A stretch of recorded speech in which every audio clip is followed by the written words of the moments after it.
Buenos días con todos, estimados amigos. Vamos a seguir revisando quiénes son los candidatos a la presidencia de la República de las elecciones del 7 de febrero, porque, como le he dicho desde que empezamos esta serie, si esta vez nos equivocamos, nos desbarrancamos. Hoy estará aquí Andrés Arauz, el candidato del Correísmo. Y vamos a empezar viendo rápidamente cuáles son sus principales propuestas de campaña.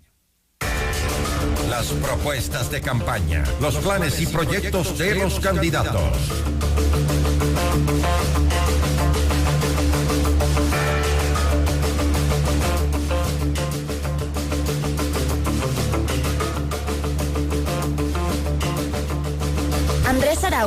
Andrés Arauz por la Alianza Unión por la Esperanza es el candidato correísta para las elecciones presidenciales de Ecuador, junto a Carlos Rabascal. Este binomio ha plasmado un objetivo general: recuperar la democracia, por lo que una de sus promesas es hacer una limpieza profunda del Estado. Asimismo, convocar a una asamblea constituyente que redacte una hoja de ruta para el cambio y que ratifique aquellos lineamientos impuestos en 2008 durante el mandato del expresidente Rafael Correa. Según Arauz, si llega a la presidencia, transparentará el uso de fondos públicos, permitiendo el control ciudadano.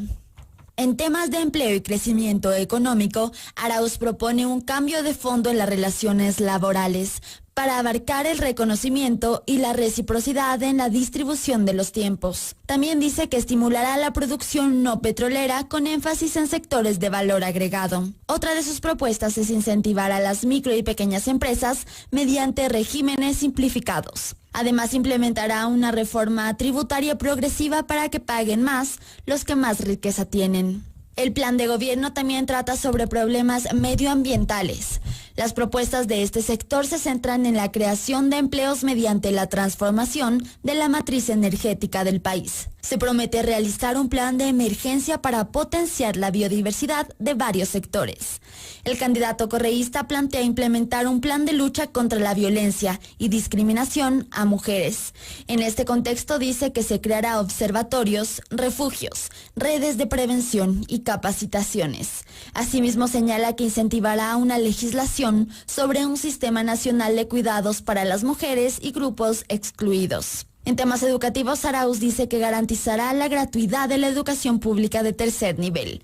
Además, promete que hasta el 2025 se definirá una matrícula de educación superior universal de acuerdo a los parámetros establecidos por la UNESCO. Estefanía Vaca, Decisión Ecuador 2021.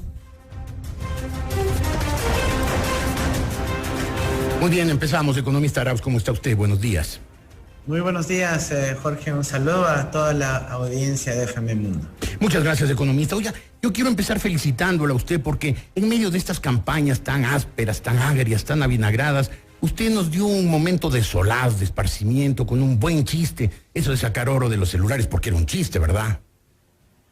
Gracias, Jorge, por la inquietud.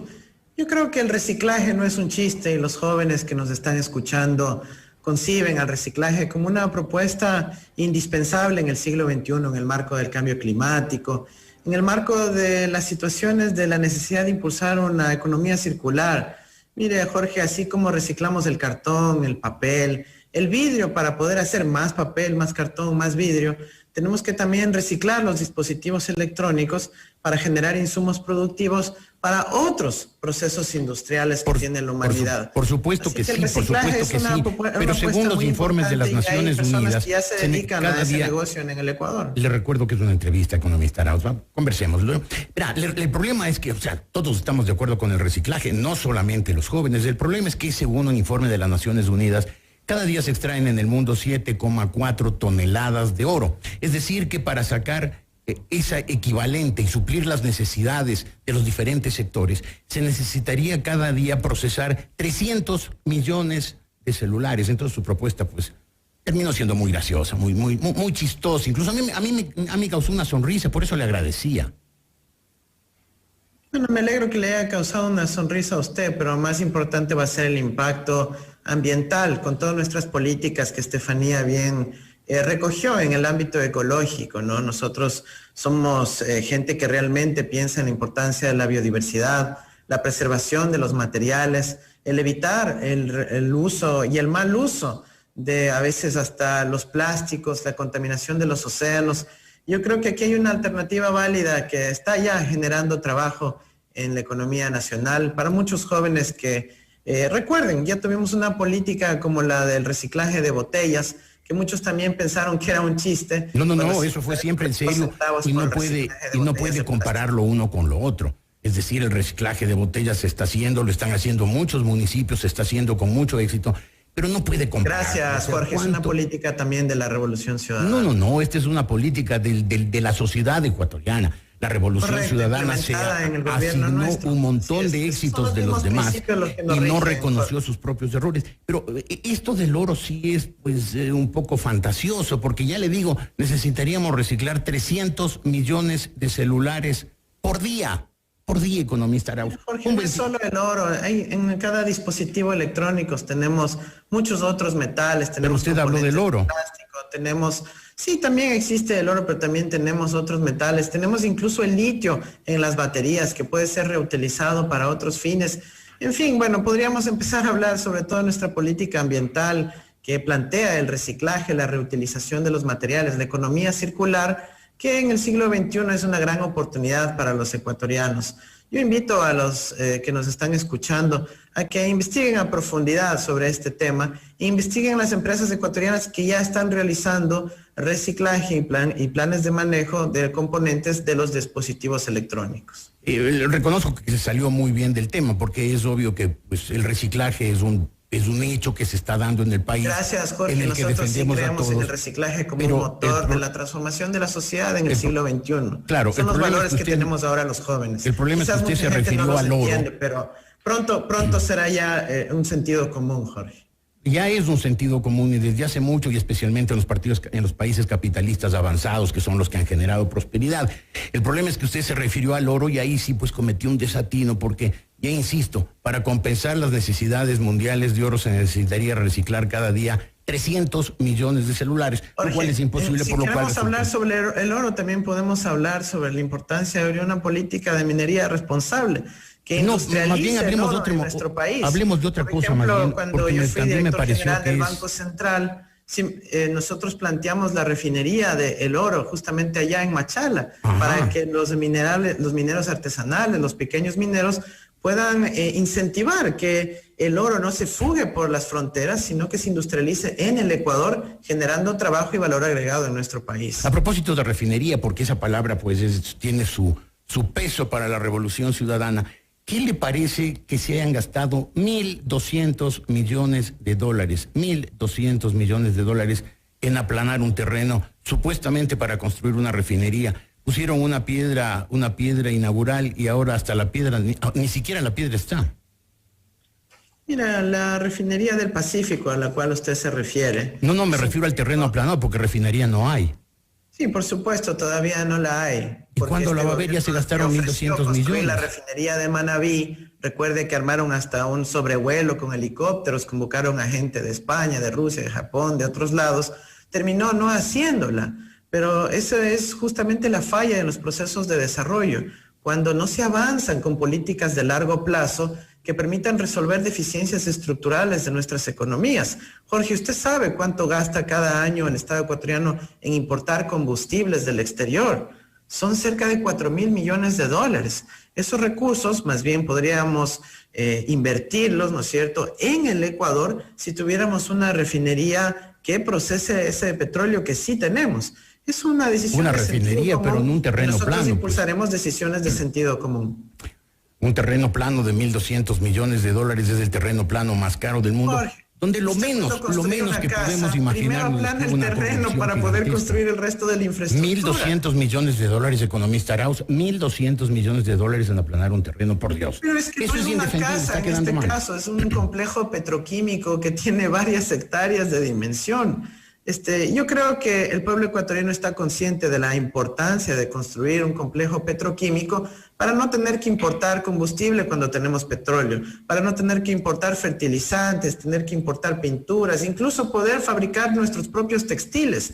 Eso es lo que queremos hacer nosotros, construir una base industrial para el futuro, para ir solventando estos problemas, tanto de balanza de pagos como falta de tejido industrial en nuestro país. Claro, el problema es que ya se gastaron 1.200 millones de dólares y hay de eso que que usted gastar aún dice más, no hay Jorge, porque nada, estos son proyectos de gran envergadura. Son proyectos de gran envergadura que han estado en la mente de los planificadores del desarrollo del Ecuador durante 30 años, pero que tristemente no se han logrado concretar. Y este gobierno, que hasta le cambió el nombre de Refinería del Pacífico a Refinería de Manabí, lo dejó abandonado por privilegiar los intereses de ciertos importadores de combustible.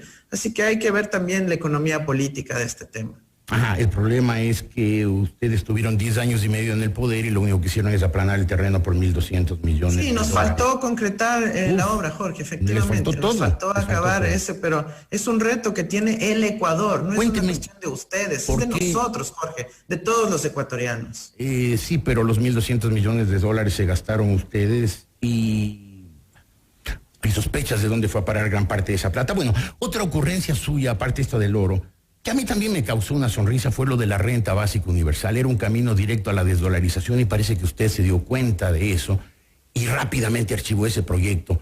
Pero sin embargo volvió con otro tema raro, este de regalar $1.000 a 1 millón de personas en un país que no tiene para comprar vacunas contra el COVID-19. Usted habla de regalar $1.000 millones. Creo que ahí hay una hábil jugada, porque el otro objetivo del correísmo, que lo han dicho muchísimas veces suavemente, desdolarización amable, deberíamos tener una política monetaria soberana, matan 2 pájaros de un tiro, compran votos y desdolarizan. Jorge, a ver, vamos en partes, ¿no? Usted ha mencionado la renta básica universal, creo que ahí su equipo le preparó un poquito equivocada la información. Esa es una propuesta que está en el plan de gobierno del candidato Pérez Guatambel. Esa no es una propuesta de nuestro plan de gobierno. Usted también la usó. Exactamente, lo leyó Estefanía Vaca. Nuestro plan de gobierno no contempla la renta básica universal. Sí, fue sacada del señor Yacu después. Pérez. Le pido que por favor corrijan eso para una siguiente ocasión. Ustedes corrigieron eso, me parece muy bien que hayan corregido. Porque la no propuesta de renta básica consta en la página, en la sección de propuestas económicas del candidato Pérez Guatambel. Yo sé que tenemos muchas coincidencias ideológicas, unas propuestas de carácter pragmático también, con una candidatura de izquierda, pero yo creo que en este caso hay una deficiencia en la preparación del material de esta entrevista por parte de su equipo. Me parece que hay una deficiencia en la preparación de su plan de gobierno, porque primero usted dijo eso no lo incluyeron en el plan de gobierno, y déjeme decirle, su plan de gobierno es bastante pobre, esquemático, declarativo, épico, sin concreciones, y bastante, pues, de un trasfondo marxistoide bastante inconfundible. Gracias, Jorge, por haberse dedicado el tiempo a leer nuestro plan de gobierno. Es el que efectivamente guiará el futuro de nuestra patria. Yo sé que tenemos diferencias ideológicas, que es normal entre ecuatorianos, y por eso estamos aquí discutiendo, intercambiando nuestros criterios. Pero bueno, nuestro plan se fundamenta en la Constitución de Montecristi, que fue aprobada por la mayoría del pueblo ecuatoriano. Pero me preguntaba usted sobre la propuesta de los $1.000 millones de dólares. Sí. $1.000 para 1 millón de familias en la primera semana de nuestro gobierno. Esta es una propuesta que se fundamenta en recomendaciones del secretario general de las Naciones Unidas en el contexto de pandemia. Lo han aplicado países como Guatemala, como Perú, como Brasil, con muchísimo éxito, y obviamente también Estados Unidos, Canadá y muchos otros. Es una propuesta que va a fomentar una rápida recuperación económica, primero pensando en la economía familiar, que se ve desesperada ante una situación de angustia derivada de la negligencia en el manejo de la pandemia, y segundo, pues a través de los encadenamientos y los multiplicadores, que usted conoce muy bien, las familias contribuirán a la reactivación económica nacional. El problema es de dónde van a sacar la plata. $1.000 millones de dólares no hay. Está suspendida, está rota la cadena de pagos. Tenemos un déficit fiscal muy grande, la caja fiscal está vacía, el Ecuador tiene, el correísmo lo dejó, una deuda externa enorme. ¿De dónde va a sacar $1.000 millones de dólares? Jorge, el Ecuador sí cuenta con recursos. Mire, El FMI le acaba de dar en diciembre 2.000 millones de dólares al Estado ecuatoriano como parte de su cronograma de desembolsos. No es un regalo, es un préstamo. ¿Sabe lo que hizo el gobierno? En vez de poder pagar a los municipios, a las universidades, a los trabajadores del Estado, prepagó deuda nuevamente por 1.200 millones de dólares. Claro, para poder seguir recibiendo créditos. Prepagó, no pagó, prepagó, es decir, se anticipó en el pago, porque la prioridad de este gobierno es atender los caprichos de unos pocos banqueros nacionales e internacionales y no de atender las necesidades del pueblo en medio de una emergencia sanitaria y económica. Gobierno de raíz correísta, porque recuerdo que Rafael Correa lo apadrinó, presentó esa candidatura, Lenín Moreno fue vicepresidente Correa. Así es que los daños, llamémoslo así, que puede haber dejado este gobierno, también son responsabilidad de ustedes. Sí, yo asumo parte de esa responsabilidad como representante del progresismo ecuatoriano, pero que los banqueros asuman la suya, porque nosotros lo pusimos, pero los banqueros lo compraron, Jorge. Y usted sabe que fue así. ¿Lo compraron a quién? A Lenín Moreno. En el momento de que se reúnen unos pocos días antes de posesionarse, cuando le fueron a visitar en Suiza, cuando se reunieron en Carondelet y cuando pensaron que no le estaban grabando y dijo, odio a los que votaron por mí, y agradeció el apoyo a la banca. Desde ahí se selló un pacto que terminó afectando a la mayoría del pueblo ecuatoriano y alteró las prioridades políticas de un gobierno que debía continuar una línea progresista, que yo sé que va en contra de sus intereses y su práctica e ideología política, pero mis intereses, perdón, ¿qué quiso decir con mis intereses? No, yo me refiero a sus intereses políticos, ideológicos y orientación política. Intereses no tengo ideas, tengo formas de ver el mundo, tengo anhelos, tengo ideales, pero no tengo intereses. Le pido que sea cuidadoso, porque ya sufrí durante el correísmo ofensas, calumnias y descalificaciones durante decenas de sábados en que el presidente Correa, sin ninguna base y sin formalizar ninguna acusación, me llenó de calificativos. Le ruego que cuando sea más prudente en el uso de ciertas expresiones, porque decir intereses podría parecer otra cosa.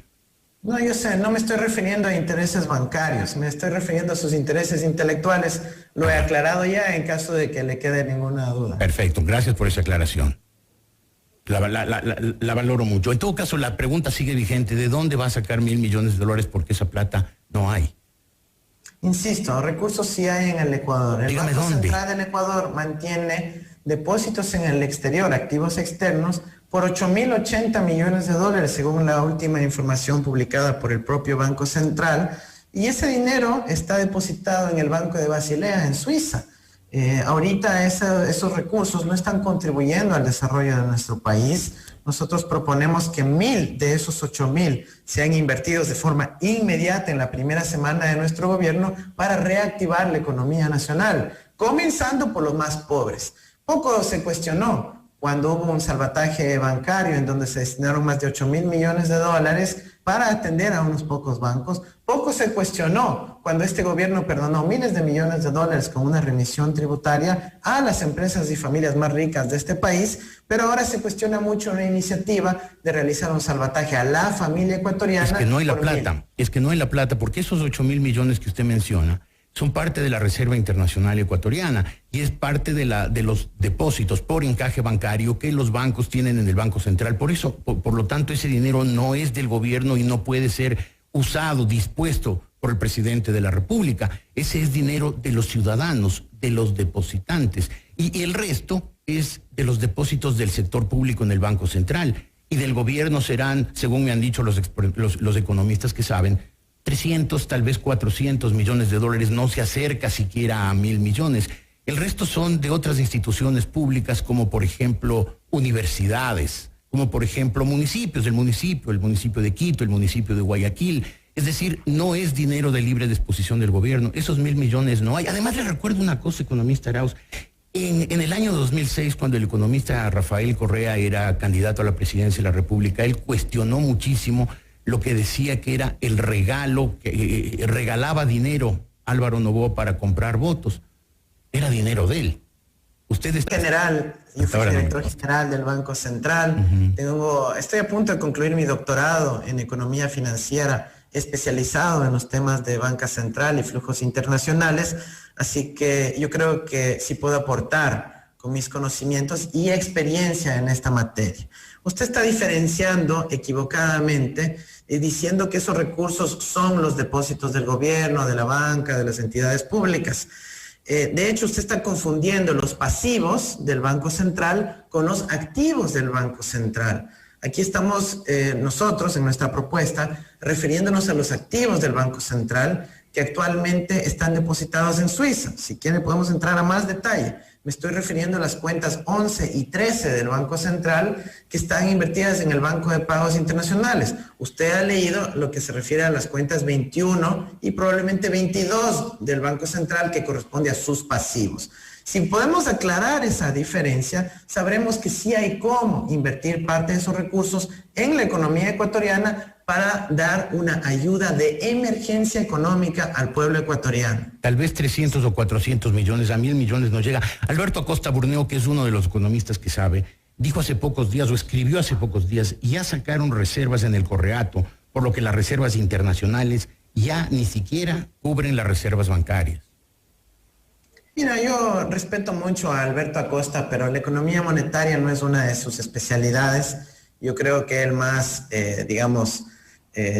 tiene conocimientos vinculados a lo que llamo la economía cataláctica, que es más los principios liberales, más no la dimensión contable en el manejo económico financiero. Ese sí es un área de expertise mía, y que el pueblo tenga la confianza de que nosotros seremos absolutamente responsables, técnicos, con los recursos del pueblo ecuatoriano, pero también con las necesidades y las urgencias de las economías de las familias ecuatorianas, que esa será nuestra prioridad y además generará una recuperación económica en el corto plazo. Usted también menciona, y lo cito, poner una línea de crédito de 3.000 millones del Banco Central a través de las cooperativas de ahorro y crédito.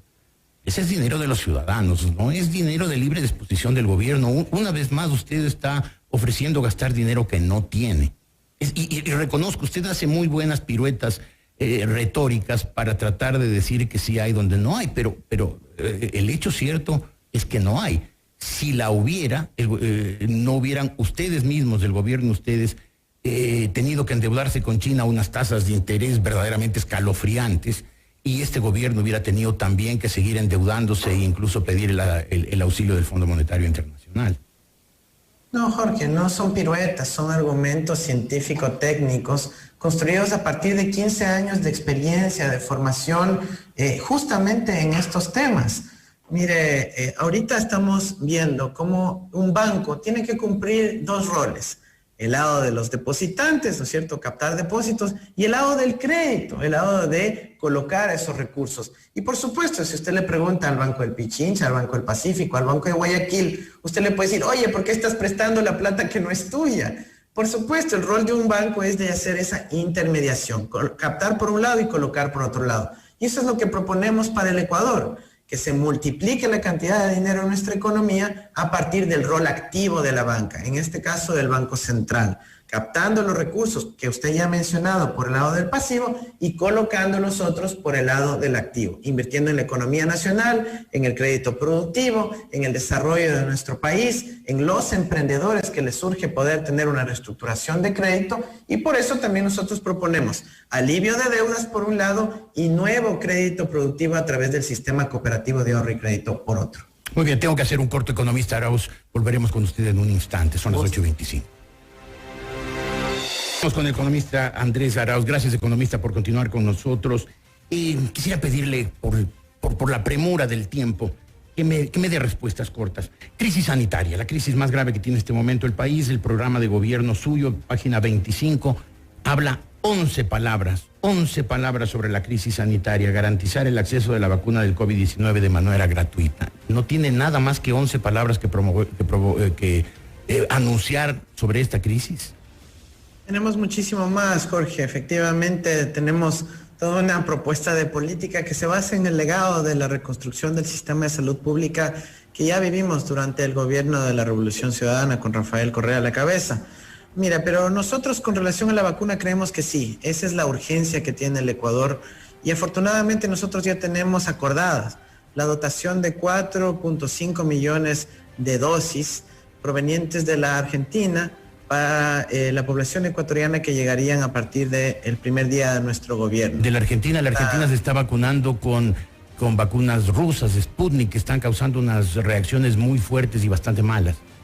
Por favor, tengan cuidado con lo que informa respecto a esa vacuna. Hay que tener mucho cuidado con la desinformación. Advirtámosle esto al diario Clarín, por ejemplo, sanitaria. el mayor diario argentino. Creo que hay que ser muy responsables con este tema. Podemos diferir en muchos temas, pero cuando ya empezamos a hablar de la salud y de la vida de la gente, tenemos que ser mucho más responsables. Por eso mismo me preocupa que usted me hable de vacunas argentinas, porque no se ha sabido que la Argentina haya producido vacunas. Lo que sí se ha sabido es que la Argentina compró vacunas rusas, y las vacunas rusas no han sido calificadas en la mayor parte de los países avanzados, que desconfían profundamente de ellas, y en mi opinión con razón, por todo lo que he leído, por ejemplo, de la Universidad de Oxford. Me permite informarle entonces sobre la producción de la vacuna en el caso de la Argentina. Se trata de la vacuna desarrollada en la Universidad de Oxford, financiada por importantes empresarios a nivel mundial sin fines de lucro, que en Argentina será producida a partir del primer trimestre de este año por AstraZeneca. Esa también tendrá su producción complementaria en México, y es esa la vacuna la que se ha comprometido el presidente Alberto Fernández de lograr su dotación para nuestro país a partir del 24 de mayo. Muy buena cosa, por eso me sorprende más todavía que sean los rusos quienes estén enviando vacunas a la Argentina, porque con eso se está vacunando. Claro, ellos tienen un desfase de tiempos, explico. Claro, la producción es a finalizar el primer trimestre, pero ellos han tenido como una política prioritaria comenzar con la vacunación desde ya, y han decidido importar la vacuna desde Rusia. Pero bueno, estos son hechos de conocimiento público. Yo estoy muy enterado de la situación de la vacuna a nivel internacional. No me parece. A diferencia de otros periodistas y otros candidatos de nuestro país. Permítame dudarlo. Usted, el 2 de enero, dijo en Radio Quiruba, y lo cita el diario digital La República, textualmente: hace un año advertí la necesidad de vacunar contra el COVID-19 a los profesores para que no contagien a sus alumnos. Lo dijo el 2 de enero. El 2 de enero del año 2020, no solamente que no había vacuna, ni siquiera había pandemia, y usted ya pidió que vacunen.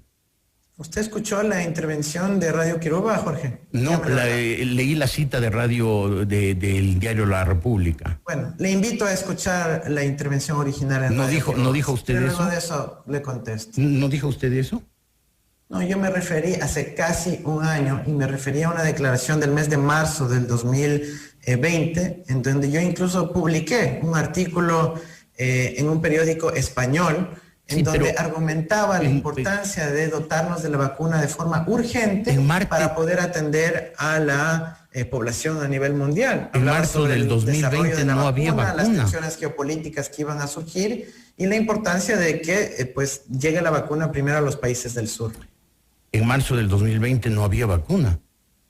La vacuna claro recién que no había estuvo vacuna, en noviembre. pero yo estaba ya anticipándome a la necesidad de que se desarrolle la vacuna y las tensiones geopolíticas que se iban a desarrollar alrededor de la vacuna. Y otra cosa, les invito a los ecuatorianos, investiguen el artículo, se llama Farmacolonialismo, y todos lo pueden buscar en el internet fácilmente. En todo caso, lo que a mí me consta es que usted, en enero del año pasado, a usted dice que ha sido en marzo, pedía que vacunen cuando ni había ni vacuna ni epidemia. Pero bueno, usted dijo también que para usted me acaba de decir que no escuchó interno, la intervención, y ahora dice que sí le consta.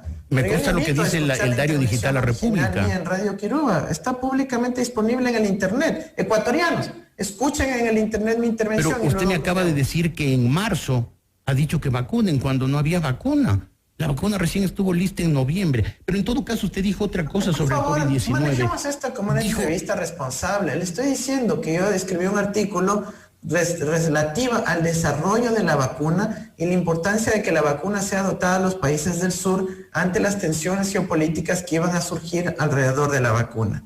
Bueno, otra cosa dijo, para promocionar el turismo interno hay que llevar a los jóvenes de excursión, porque si se contagian casi no les pasa nada. Economista Arauz, usted dice que conoce el tema, pero pues evidentemente no ha sabido de tantos chicos jóvenes que se han contagiado, que han pasado muy graves situaciones, que se han muerto. Un amigo muy cercano de un hijo mío, 31 años, un chico sano, fuerte, piloto, se murió con el COVID-19, y usted dice que casi no les pasa nada. ¿Usted escuchó esa intervención originalmente, Jorge, o solo vio el meme de Crudo Ecuador? No he visto el crudo no he visto el meme de Crudo Ecuador. Usted escuchó dijo mi intervención original. Oí el byte en que usted dijo a los jóvenes porque si se contagian casi no les pasa nada. Pero Jorge, usted es un periodista muy responsable que investiga antes de las entrevistas y está basándolas sobre la base de memes. Mire, no, pero si le digo que no he leído ese meme.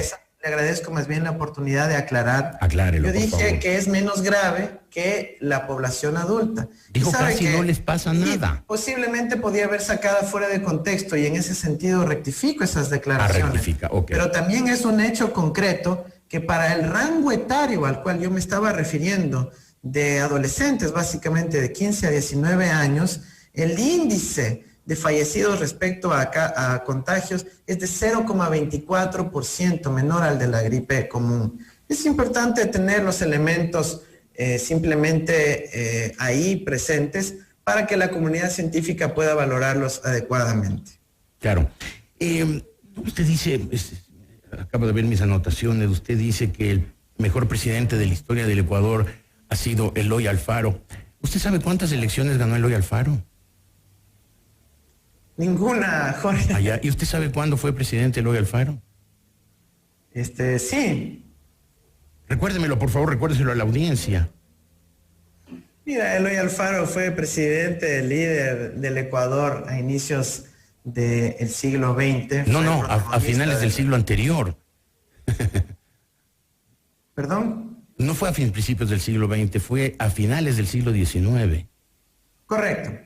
Ya, bueno. Y fue el protagonista de la revolución liberal, que logró grandes transformaciones en nuestra patria. Pero parece que si no sabe ni siquiera cuándo fue presidente, un poco es difícil que sepa, bueno, qué es lo que hizo.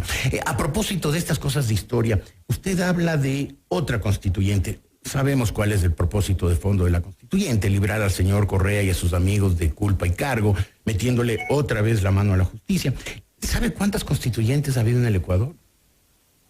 Probablemente demasiadas, Jorge. ¿Cuántas?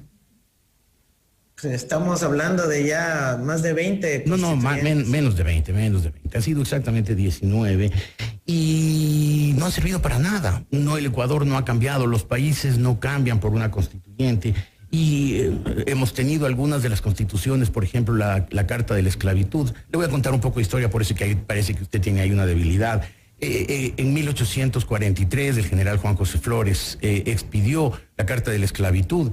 En 1869 el presidente García Moreno expidió la Carta Negra y en 2008 el presidente Rafael Correa expidió la Carta de Montecristi. 3 constituciones hechas para un caudillo. Es decir, si usted revisa o aprende la historia constitucional del Ecuador, verá que las constituciones no remedian nada. Y por eso me sorprende que usted plantee, sin siquiera saber cuántas constituciones ha habido, ni cuándo fue presidente Eloy Alfaro, plantee estas soluciones para el país que usted quiere presidir. Mira, Jorge, si queremos hablar de Eloy Alfaro, podemos retomar y también hablar sobre su política económica. Claro que Eloy Alfaro empezó su periodo de gobierno a fines del siglo XIX, pero culminó. ¿Recuerda cuándo? A inicios del siglo XX. Pero miren, parece que está un poco perdido en las fechas, parece que usted no sabe mucho la historia, lo cual, bueno, en el Ecuador hemos padecido algunas de esas cosas, presidentes que no conocen mucho la historia y por eso dicen lo que dicen. Está bien, Jorge, si quiere podemos hablar de la historia, podemos discutir sobre la historia, pero ahorita quizás la prioridad para la mayoría de ecuatorianos que nos escuchan es las urgencias que estamos viviendo en el contexto de la pandemia. Pero no entiendo cómo alguien que no conoce la historia quiere ser presidente del Ecuador. Es decir, me parece básico para entender la raíz de los problemas, saber de dónde vienen y por lo tanto cuáles son nuestras raíces. Y veo que usted está bastante perdido en los temas de la historia del Ecuador y dice que el mejor presidente del Ecuador ha sido Eloy Alfaro y ni siquiera sabe cuándo fue presidente.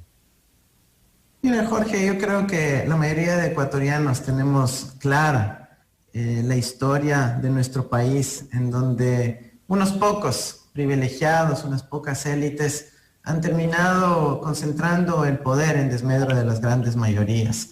Y podemos también hablar sobre la historia económica del Ecuador, incluyendo, sí, las políticas de Eloy Alfaro, las políticas de la Revolución Juliana, que es quizás lo más parecido de lo que queremos implementar en este contexto de pospandemia y en un contexto posterior a una enorme traición al pueblo ecuatoriano que hemos vivido en el siglo XXI. Usted sabe que yo dejé de ser periodista hace 10 años, ¿verdad? Supongo que lo sabe. ¿Sabe por qué? Se lo cuento rápidamente. Por la persecución del gobierno de Rafael Correa.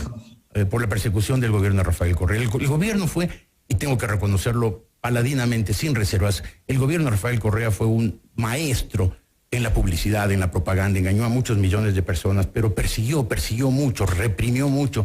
El Ecuador no se enteró del otro lado de la verdad, solo se enteró la verdad que difundió el gobierno, que persiguió a quienes pretendíamos, como periodistas, informar el otro lado, y lo hemos hecho siempre, el otro lado de lo que dice el poder. Usted, si fuera presidente, ¿volvería a aplicar esa política de opresión y represión? Mira, yo creo que la libertad de expresión es un derecho humano, pero así como todo derecho te está acotada por otros derechos humanos, el derecho al buen nombre, el derecho a la honra, el derecho a que no se promueva el odio, ni la xenofobia, ni el machismo, ni la violencia.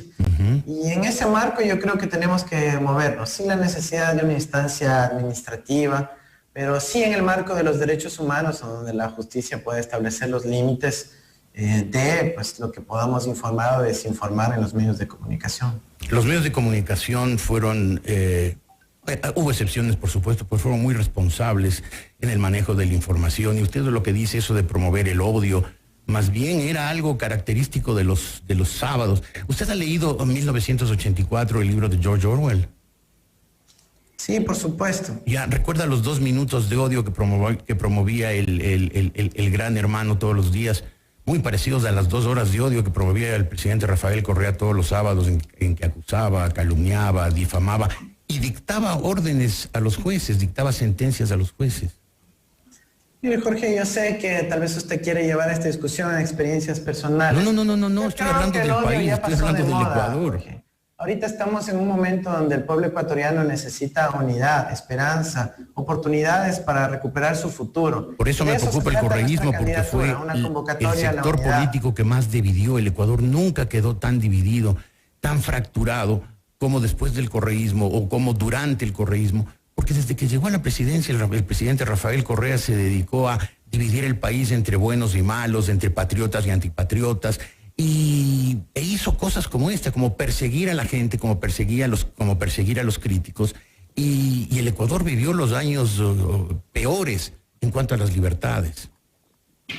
Bueno, me alegro que ahora podamos tener esta conversación, Jorge, sin tapujos, y que podamos plantear al país propuestas para reconstruir sobre la base de la unidad, alejado de los odios.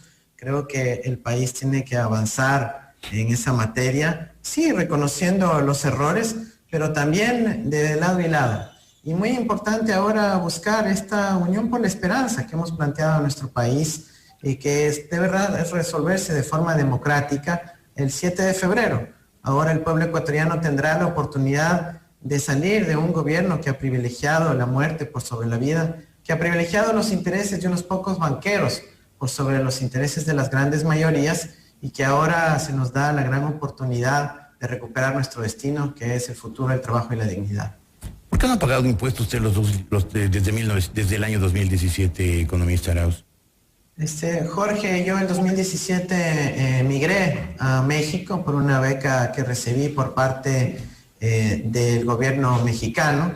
Por ende, mi estatus de residencia fiscal se modificó y obviamente no pagué impuestos en el Ecuador porque era una persona residente fiscal en México. ¿Qué haría usted si fuera presidente para recuperar lo robado en los últimos años, economista Arauz? Lo primero, enjuiciar a Odebrecht, una empresa corruptora, confesa, que ha manifestado que sobornó a funcionarios ecuatorianos. Muchos de ellos del gobierno de Rafael Correa. Nadie la ha enjuiciado en el Ecuador. Muchos de ellos del gobierno de Rafael Correa. No han podido recuperarse nada por parte de la empresa Odebrecht. Pero, como le digo, la empresa Odebrecht, a quienes más sobornó es a funcionarios del gobierno de Rafael Correa. Muchos de los altísimos funcionarios de ese gobierno fueron mencionados directamente por el señor Marcelo Odebrecht. Bueno, pero imagínese que una empresa corruptora se confesa de sus supuestos sobornos, pero nadie le enjuicia a esa empresa en el Ecuador, cuando ha sido enjuiciada en muchos otros países de la región. Por eso nosotros, para recuperar el dinero que ha robado confesamente la empresa Odebrecht, tendremos que enjuiciar a Odebrecht, para comenzar, por supuesto. Pero el país sabe toda la corrupción que hubo en el gobierno anterior, economista. Lo sabe, los juicios fueron muy claros, muy transparentes, incluso a veces desesperantemente lentos. Y el país vio que al final, pues, varios significa desesperantemente transparentes y muy claros. Muy transparentes y muy claros. El país los vio. Desesperadamente transparentes. Bueno, desesperadamente transparentes. El asunto es que al final de esos juicios desesperadamente transparentes, Rafael Correa y muchos de sus amigos fueron condenados a penas de prisión y hoy son prófugos de la justicia. ¿Los traerá usted, lo traerá Rafael Correa para que vaya a la cárcel? ¿Le hará devolver a él y a su gente lo que se robaron? A propósito, tengo un mensaje de Yacu Pérez para usted. Cuando estuvo aquí en la semana anterior me dijo, ¿por qué no les dice a los correístas que por lo menos me devuelvan el saxofón que me robaron? Jorge, usted me ha preguntado sobre Rafael Correa. Mira, Rafael Correa es el líder histórico del progresismo en el Ecuador, protagonista de la gran transformación que tuvo nuestro país en los últimos años. Creo que los ecuatorianos tienen memoria, saben las grandes transformaciones que se lograron en materia de educación, de política social, de salud, de vialidad, de infraestructura, de soberanía energética. Y sabe también de los grandes negociados, de la inmensa corrupción, del desconocimiento y el atropello de las libertades públicas, de la desaparición de la libertad de expresión, de la muerte incluso de algunas personas cuyas investigaciones están pendientes, como por ejemplo el general Gabela. Mire, Jorge, yo creo que ahí usted ha listado una serie de intencionalidades suyas que ojalá pueda asumir su responsabilidad y probarlas en las instancias pertinentes.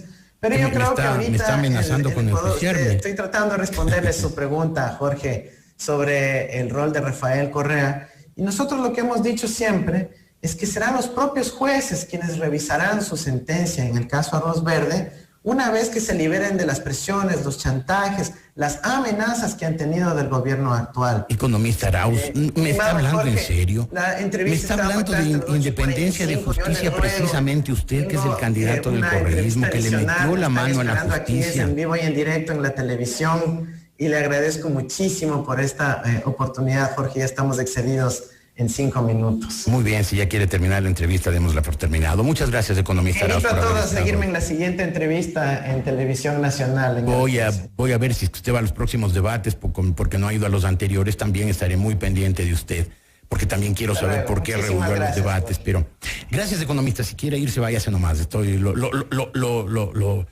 usted tiene otros apuros, otras necesidades, o ya quiere librarse de este periodista, como se libró Rafael Correa, líbrese nomás. Buenos días, economista Arauz. Hacemos una pausa, volveremos enseguida.